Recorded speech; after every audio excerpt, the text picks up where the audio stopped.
In 2014, my administration also introduced access to free maternity through the Linda Mama program, and as a result, skilled birth deliveries have increased from 57% to 78% in 2020. This initiative also increased antenatal clinical attendance by 18%, where HIV diagnosis during pregnancy is a prerequisite for admission to the program. Because of this initiative, mother-to-child transmission rates, though still high, have reduced from 14% to 9.7% in 2021. Indeed, we must not relent until mother-to-child transmission is completely eliminated. As we all know, HIV response is resource intensive. In light of the Kenya Vision 2030, that among other things seeks to achieve an AIDS-free generation, my administration substantially increased contribution of domestic resources to HIV response from 18% to 38% currently. As a government, we are glad to note that our efforts in HIV response are bearing the intended fruits. The national trajectory is promising, placing Kenya, I believe, on a path towards eventually ending this pandemic.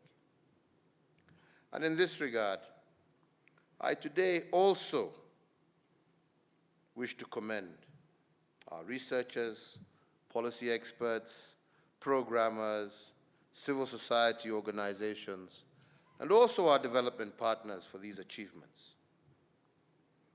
Today, Kenya plays host and mentors many other countries on learning missions due to some of the successful interventions that have taken place here.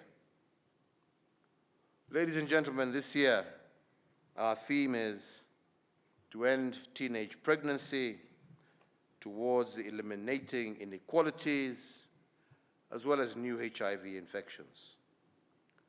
This theme today is a call to action for our country to address what all speakers before me have stated, and that is the unacceptably high number of teenage pregnancies.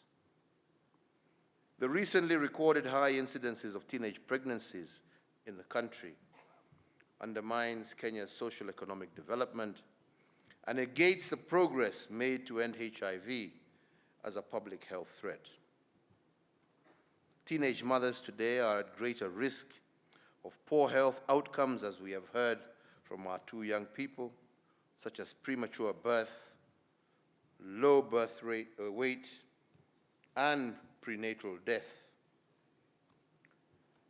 And as our country looks forward to reaping the demographic dividend of our youth, the intertwined issues of HIV and AIDS, as well as teenage pregnancies, threatens to rob us of this promise.